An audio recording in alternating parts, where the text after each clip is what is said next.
with your relationship challenges, then the reason might be your attachment styles. Yes. And have you ever wondered why your relationships are getting all screwed up one after the other? Today, we're going to have one of our team members, my very good friend and a relationship coach by name Anamika, and she's going to talk about what are these attachment style and how are these affecting us. So let me invite her onto this Instagram live. Give me a minute.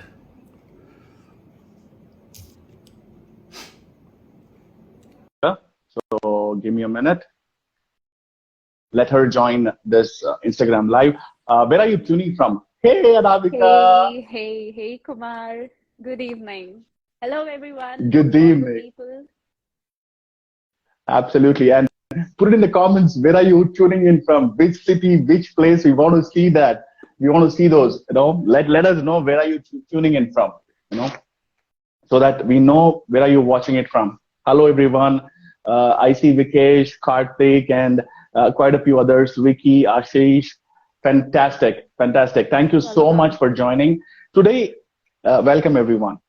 So, Anamika, I was just mentioning before I was inviting you, I said, why people screw up with their relationships, why it is so tough for them to really have harmonious and healthy relationships. I mean, what is this attachment styles all about? And personally, I went through a lot of struggles in relationship, and I'm sure so many others are in struggling in relationships too. So do you think, is there anything to do with attachment style that they have within them, Anamika? And absolutely, before Anamika answers all my questions, let me share about myself and the guest that we have today. My name is Kumar Achanda, and I'm a professional speaker and a relationship coach. I'm happy and excited to say that I am one of the coaches with 𝗖𝗹𝗿𝗵, along with my beautiful friend out here, Anamika. All right, Anamika is a relationship coach with 𝗖𝗹𝗿𝗵.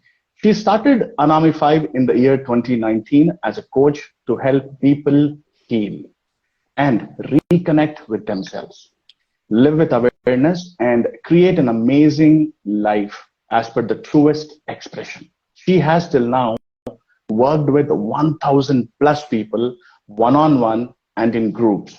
Now, we are a team of 4, as I said, and each of us feel inspired to reach more and more people.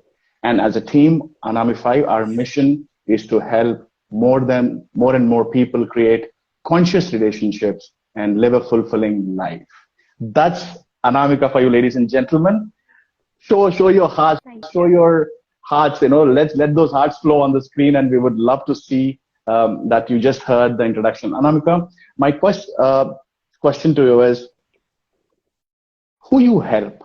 And as a relationship coach, who you help? Thanks for the wonderful introduction, Kumar.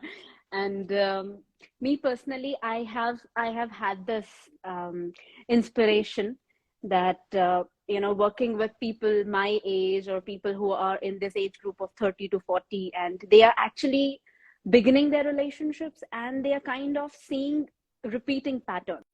So either they're getting into relationships, or they are already in relationships. There is something, it's going on like a loop, right? And that's those repeating patterns happening, and it's very much closely related to what you mentioned about attachment styles. And there's a lot going on within us, and we don't know why we operate the way we operate. And we are so much busy with living the same life that we just ignore a lot of things which are actually happening beneath the layers within us. So me personally, when I started my work, my journey was to make the resources and the right kind of tools and the right kind of awareness available to people, which I got from people whom I have learned from through my own experience and in my personal journey, and share the same thing. And now with 𝗖𝗹𝗿𝗵, our work is more related to we're working with women or working with couples who are ready to come to the space of creating conscious relationships, because life is not going to go on forever. There's a limited time span for which we are here. and it's meant to be like beautiful and enjoy every single day that comes in front of us and live it consciously, right? So that's what we do at 𝗕𝗹 people. Now, coming back to the question that you asked, Kumar, about attachment styles, that how is our attachment styles related to these things coming up again and again in relationships? So people, there are a lot of people who are struggling to get into relationships. There are a lot of people who get into relationships, but they're going through the same patterns. It's as if they're going through the same story with different people. Right. And the same things happening again and again. Or there are people who are already in relationships. They're married, or they are in maybe committed relationships. So just exploring casual relationships with people, or the space of relationships romantically. And still they're seeing that there's a point which comes where you're triggered. There's a point which comes where the same stories are repeating. And a lot of it comes back to the same place of attachment style theory, right? And that's how amazing this is. So Kumar, this theory was developed by Mary Ainsworth and John Bowlby in 1950s, and this is kind of phenomenal, the way they have bifurcated and divided it. So they were psychologists and psychiatrists working together. And well, as a person who is in this relationship space, so I wouldn't say that this is all of it, but this is a very good foundation for us, for anybody who's looking for getting into the space of healthy relationships, coming out from the toxic, unhealthy patterns, and getting into the space of living, more healthier forms of relationships.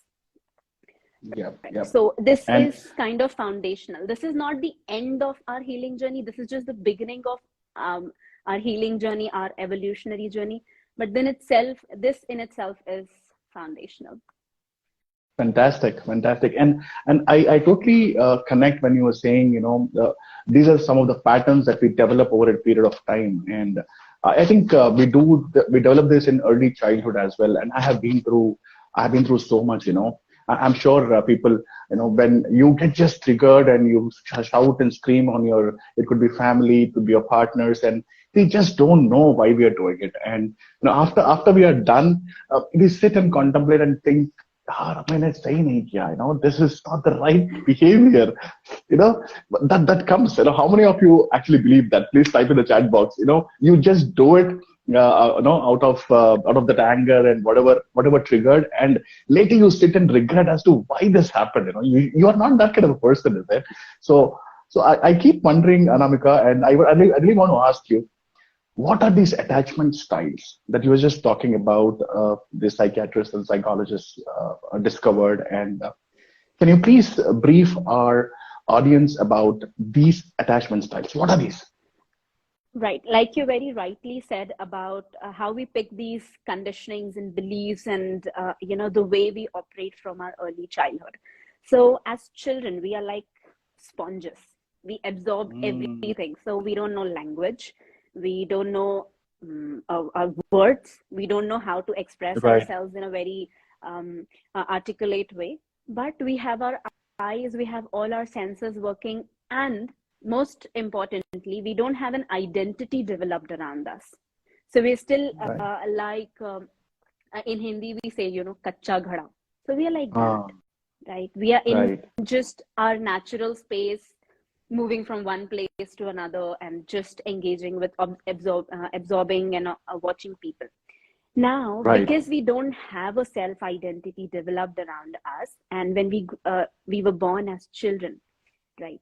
So let's suppose we started from a blank slate, and then the kind of childhood that we got, the kind of parents, the kind of caregivers, people who were there around us, the kind of environment we were growing up in, we tend to absorb those things, create our beliefs, and we think that this is how the world operates, right? This is how it is. Right, because we were there with a blank slate. Whatever we saw, because we saw our parents fighting, We saw our parents probably emotionally unavailable either to each other or to us. We saw that how our parents are talking to other people. True. How are they maybe manipulating, or how they are probably shutting down or being passive aggressive, whatever they are doing. And we think that this is what I have to do to get things done. Right. I mean, I just come across this situation, an incident where when we talk about somebody called narcissist, a child, when a parent is a narcissist and he's looking at that entitled behavior, let's say father, mother, and the child went for a restaurant, and the father is shouting on the waiter or at the restaurant saying, I booked the table and why didn't you give it?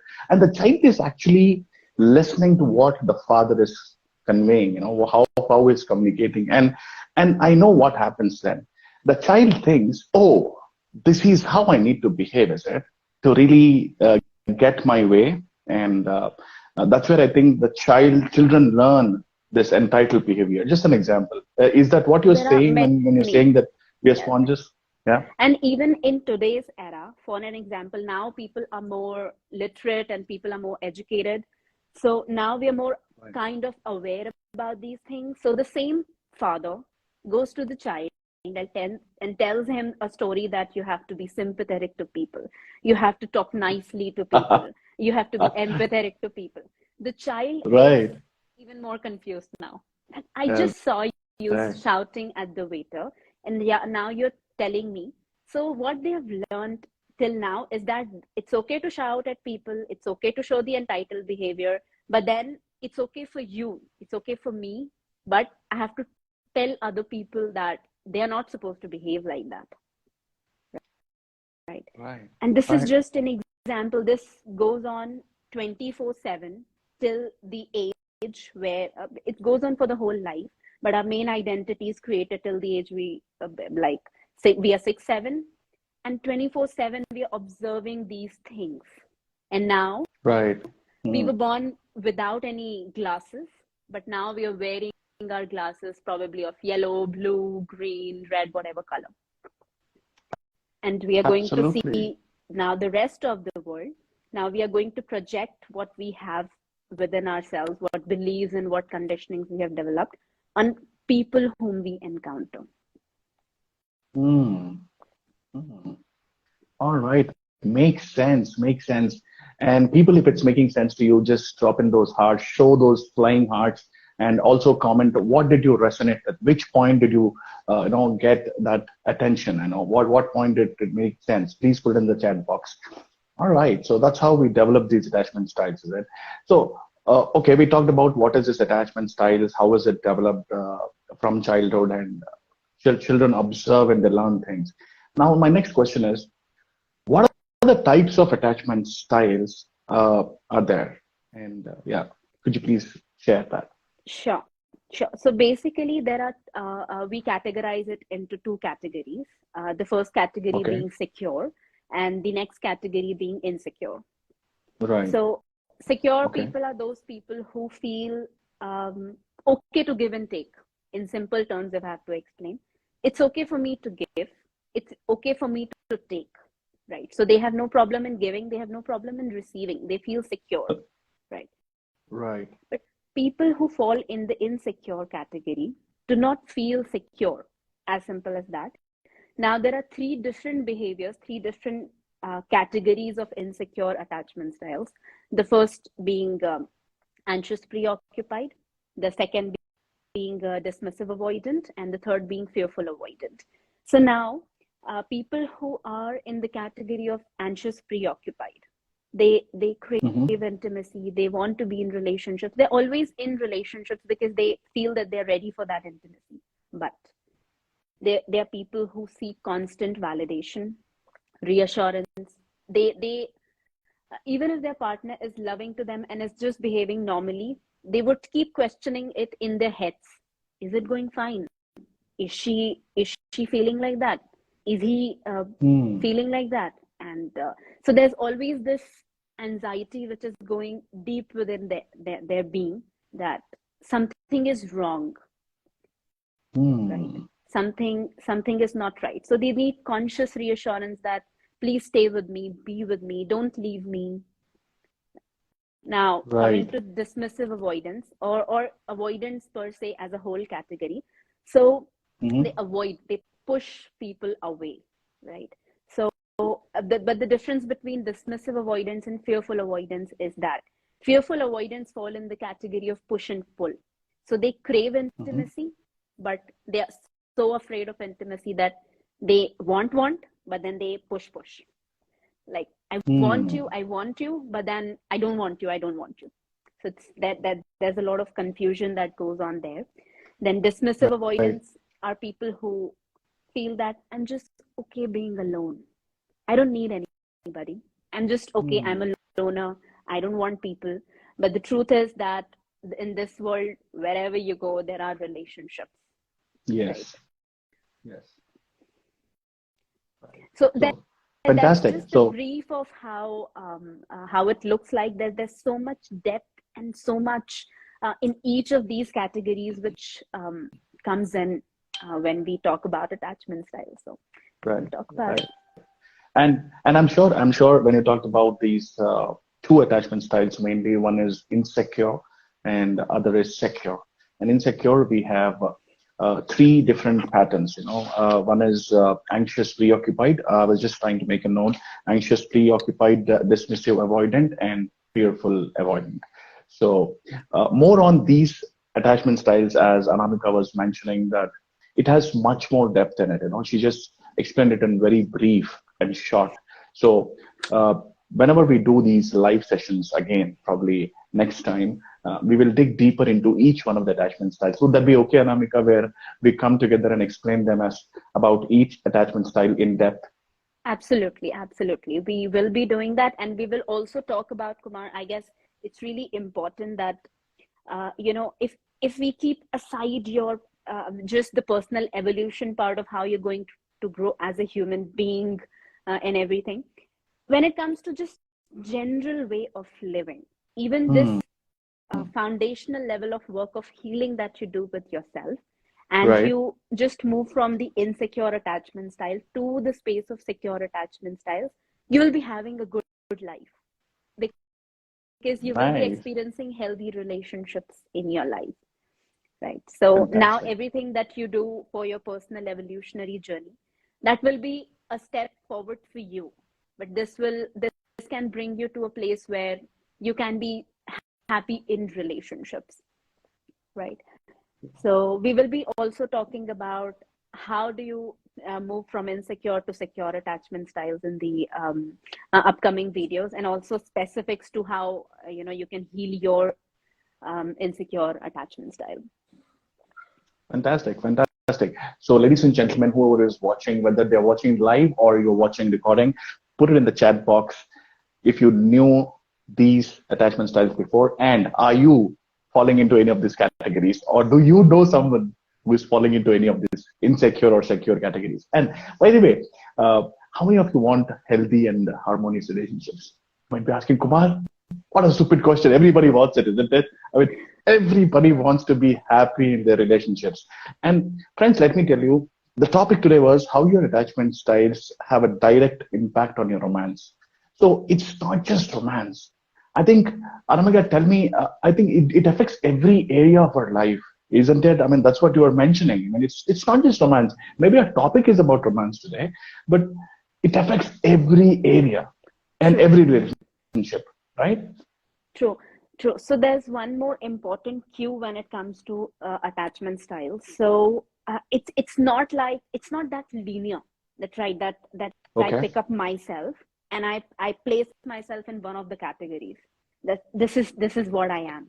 So uh, Ah, okay. it's very different. That there could be areas in my life where I behave like an anxious, preoccupied person, but there will be areas in my life where I behave more like avoidance. Right. Okay. So it Okay. matters that way.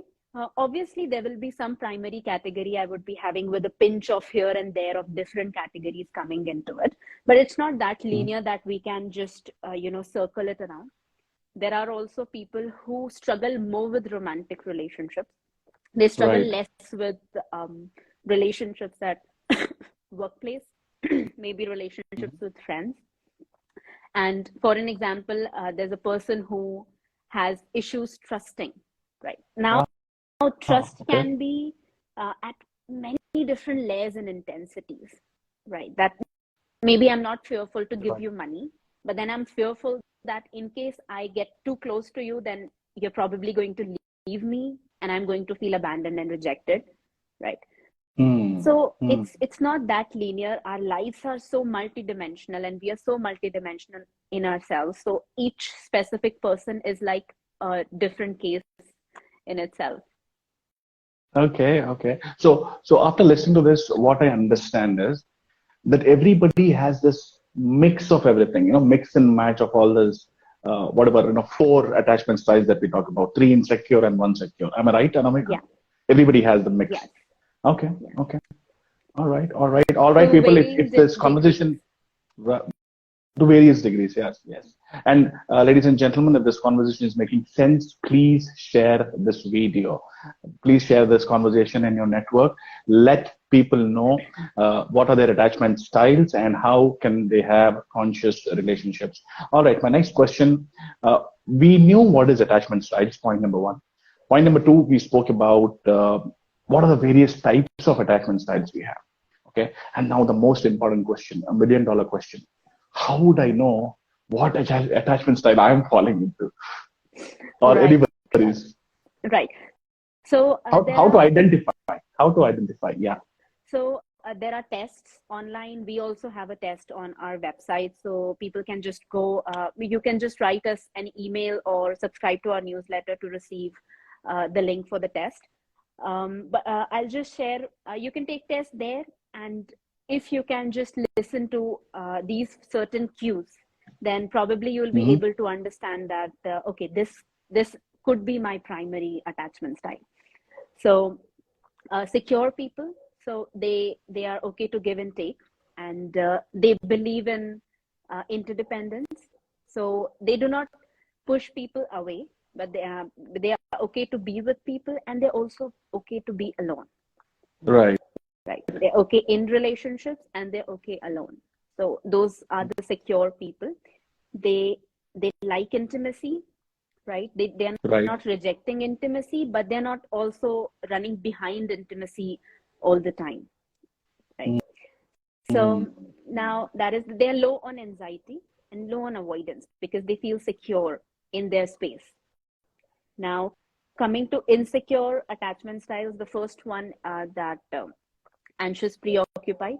So there's always a constant need of validation, reassurance, a conscious anxiety and questioning the relationship, questioning yourself, questioning the partner, questioning people around. They are okay to trust people. They're okay with that, but then they still need a lot of reassurance. They have kind of a negative view about themselves, and they have a positive view about others, that others are fine, but there's certainly something wrong with me, right? And they also fear abandonment. They also fear that they will be rejected, probably because they felt rejected as children, and they were left by their parents, or they had emotionally unavailable parents, and that is why they feel the same in their relationships. Now, coming to dismissive avoidance. So these people are low on anxiety, too high on avoidance, right? So they don't want intimacy, don't want anybody. Please, everybody, stay away from me. I'm okay alone. But the truth is that you need people, and at the deepest part of their being, because they see that my friends are married, they are in relationships. So even if at the outer layer they keep saying that I don't want anybody, I want to be alone, they're still pretty much, not very much in alignment with how things are operating in their lives, right? And then, so they are push away people. Then the third, insecure category when it comes to fearful avoidance. So there's a lot of push and pull involved in the relationship. They're so confused, right? They're so confused that whether I want this, but then I don't want this. So if you keep looking at yourself where you say sentences which seem like, I do crave intimacy, but I'm so afraid, I'm so fearful to trust people, because again, the fear of being alone or rejected or abandoned or whatever, and I push people away. So in this way, they are very high on anxiety and also very high on avoidance. Right. And Right. so it's very hard for them to communicate properly in relationship, because one day they are like, please love me, and the next day they are like, please don't be with me. So it's very problematic even for their partners to understand what they want. Right. And after listening to you from last, whatever, 10-15 minutes about the various attachment styles and the qualities or the patterns that each one of us has, I think it becomes very important first to become self-aware. First of all, to know what is your attachment style. So ladies and gentlemen, boys and girls who are watching this live or recording, I highly recommend you to visit www.anami5.com/live-talk. Okay, and be subscribed to our newsletters. That's one way. Another quick way and fast forward way, if you want, is go to my profile, Relationship Coach Kumar. Of course, you'll see it there. Go to the bio and click the link. You will directly be joining our Conscious Relationship WhatsApp group. Yes, you're going to have conversations directly with us in WhatsApp. How's that now? Okay, just go to the bio, click on that link, and be part of our 350 plus women and men, and who are actually ask whatever challenges that they're facing, and we provide answers and solutions in that WhatsApp group. How about that? Okay, please do that. Okay, my next question to you is, Anamika, we talked about the attachment styles. We talked about how to identify them. Okay, and what kind of attachment style I have and all that. So how does attachment style impact our romance? Let's come to that. Okay, how does it really impact our romance? I mean, I know it affects every relationship it affects, right? But how about the romance? Right. So how it impacts our romance is that there's this disease which I talk about always that goes in relationships. That disease is called projection, right? So projection, okay. Yes. Okay. So when we're children, and the time from when we wear these masks of ourselves, these glasses of ourselves of varied colors and variety, now we see all the world from through those lenses, through those glasses. Now the point is that the triggers are there. It takes away our capacity to see things as they are, right?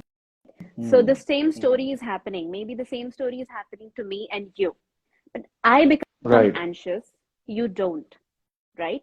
And you behave to your partner differently, and I respond to him or him. We both respond very differently. Story is exactly same. Right. Same situation. We are keeping all the factors constant, but both of us see it very differently. Right? And we see it based on our own beliefs, conditions, whatever, and then we start projecting, right?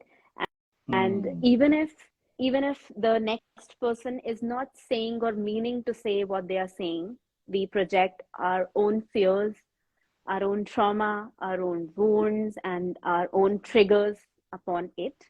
Now, the problem in romantic relationships is that, or maybe the people whom you stay with like every single day, the thing is that you have to live with them. Now you think that I come with my own set of baggage, they come with their own set of baggage. Now I get triggered, I respond a certain way, but they also have their baggage, they respond a certain way, and then now the loop and the fight and the argument and conflicts continuing, because I'm not leaving mine, he or she is not leaving theirs, and we are continuing to do that. So even if for understanding purposes, let's suppose that I start understanding you, you start understanding me, and we change the factors a little bit, it has changed outside, maybe there, but it has not changed inside me. I have not healed myself. I have not healed my wounds. I have not healed my patterns, my fears. So for someday, okay, we can manage, but then it has not gone anywhere. 7 days later, it will come back again, right?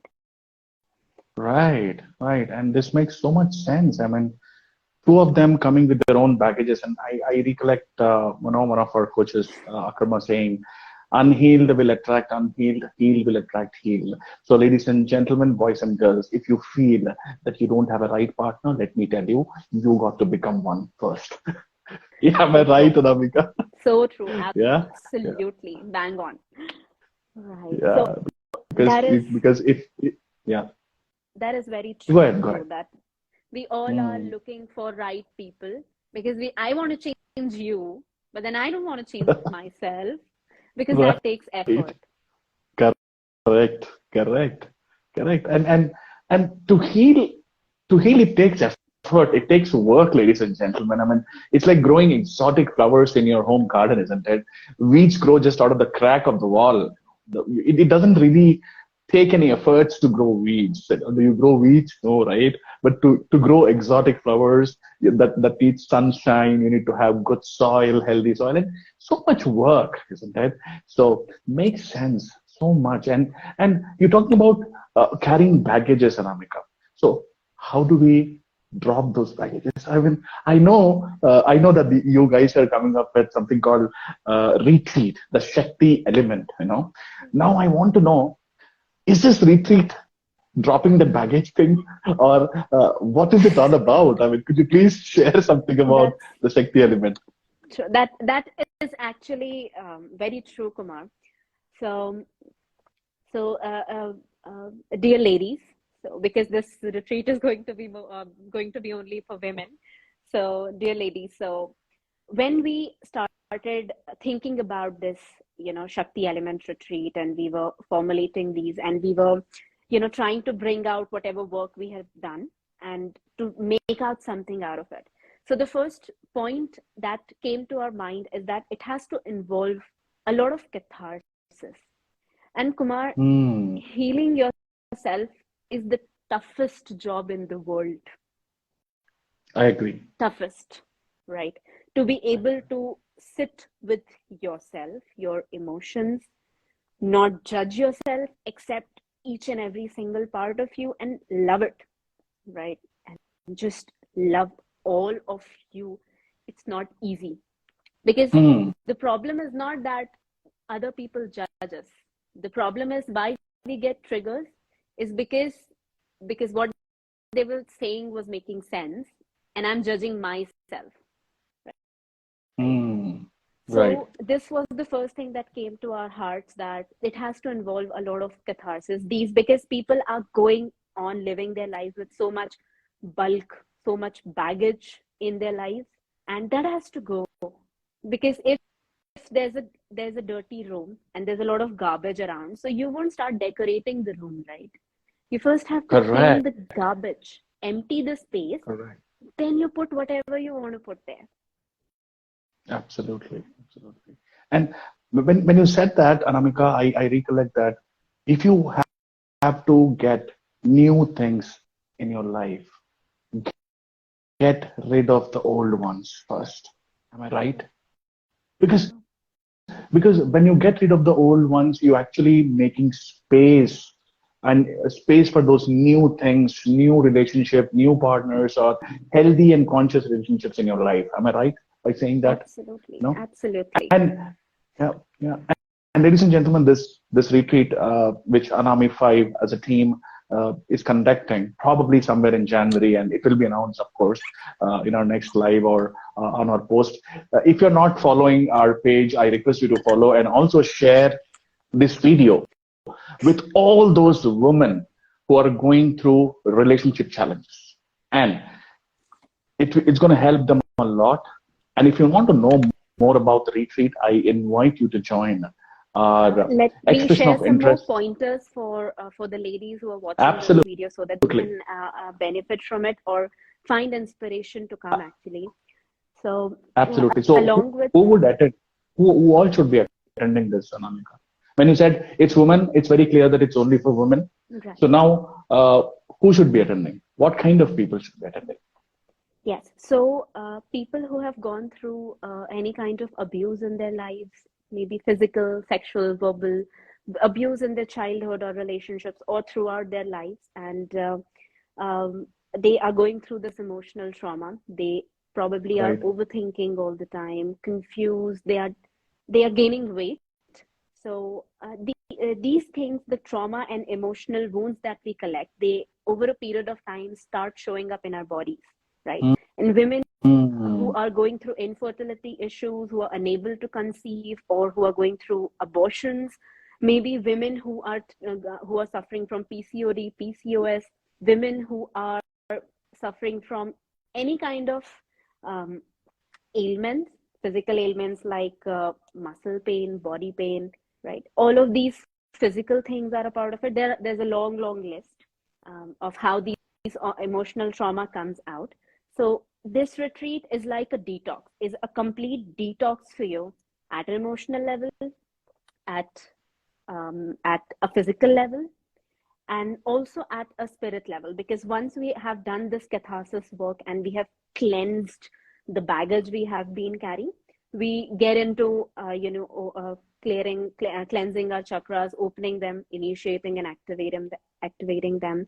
It also includes your anahata initiation, because our heart center is the most important center, the center of love and connection, and how we connect to people in our lives. So it's evolutionary for our relationships as well, right? That now Right. when I have let go of all those things, what is my expression of life, right? How am I going to Mm. express my love? Because as human beings, we all want to give love, get love, both. True, true. And so all those women who just heard, Anamika, who should be attending, and couple two three issues that you just mentioned, Anamika. I mean, I myself have my own friends and family who are going through these weight issues. When you talked about PCOD, when you talk about verbal abuse at home, and so many others, and it becomes so important to heal. And ladies and gentlemen, this retreat, the Shakti element, is going to help all you women out there to come out of it, drop the baggage that we were talking about, and heal yourself so that you have conscious relationships. So, Anamika, before we end this live, do you want to share any message to all the women out there? You have been coaching 1,000+ people last so many years. Do you have any message for all those women out there who should be listening to it? Yes, yes. Okay, I'm so sorry. My um, camera is That's off. okay. Yes. That's okay. You can So share. We can hear you. exactly. So the message for all the women out there is that it's been so long, and you have been carrying these traumas and wounds inside you, and it's probably time for you to dissolve these things, not just at a mental level, like a mental exercise or Right. something, but from very deep level, where these things are actually rooted in you. Let go of those things, Mm. because we all deserve to live a fulfilling life. We all deserve relationships. We all deserve to get up in the morning and feel that yes, this is the day, and what I'm going to make out of it. But when we are so much absorbed into our past, so the mind doesn't have the capacity to think or live in the present moment. It's either wandering Right. in the past, or it is worried about the future. So there's either a lot of sadness or negativity from the past, or anxiety about the future. So we miss Hmm. a lot of what's going on, just there in front of us. It's just right there. Life is just right there. And Right. this retreat will help you come to that space, and it will be a good beginning initiation. It can be a good beginning initiation for you. So my message is that whenever possible, because these retreats we keep doing, this is going to be our second and third batch, and then we will continue doing this again and again. So whenever you get time, you get inspiration, and you feel that you're now ready to awaken the divine feminine within you, then you're always welcome to join us. Fantastic, fantastic. So, so all the ladies out there, you just heard what Anamika said about this retreat, and we highly recommend you to check that out. And we will be doing these live sessions going forward. Please keep joining, and I recommend you to please watch this. If you just join in between, I want you to watch this from the beginning. What are these attachment styles? How we develop it? How does it impact our relationships, and especially romance? Was the topic today. So please forward this video to as many women friends you have in your life, because I know they are suffering in silence. So they need it. So all the very best, and thank you so much, Anamika, for joining today on this live. So it was amazing having this conversation with you.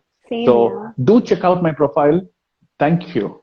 Do check out my profile, ladies and gentlemen. And all the people who are looking forward to knowing more about these attachment styles and how to heal it. So please be tuned. We will be coming up with more, because this is just, we are just scratching the surface, and there's so much more that comes inside. And these live sessions that we're going to do are going to be enough for you to come to a place of a good self-awareness. Now the thing is that it's not that we can tell you everything and teach you everything in one video. So it's going to take a longer period of time, larger number of sessions. But we are definitely going to continue this, and you all are invited to join us whenever we go live. And if you're not joined our Conscious Relationship Circle yet, please do join it. The link is there in Kumar's profile. It's there in Anamika's page as well. Wherever you go, you'll find this in our pages. So that's all. Thank you so much, and all of you, for joining us. Absolutely. Thank you so much for joining us and listening to us last 40 minutes. And join our inner circle, inner community. The link is in my bio. Thank you. Thank you, Kumar. Thank you, everyone. Bye-bye. See you.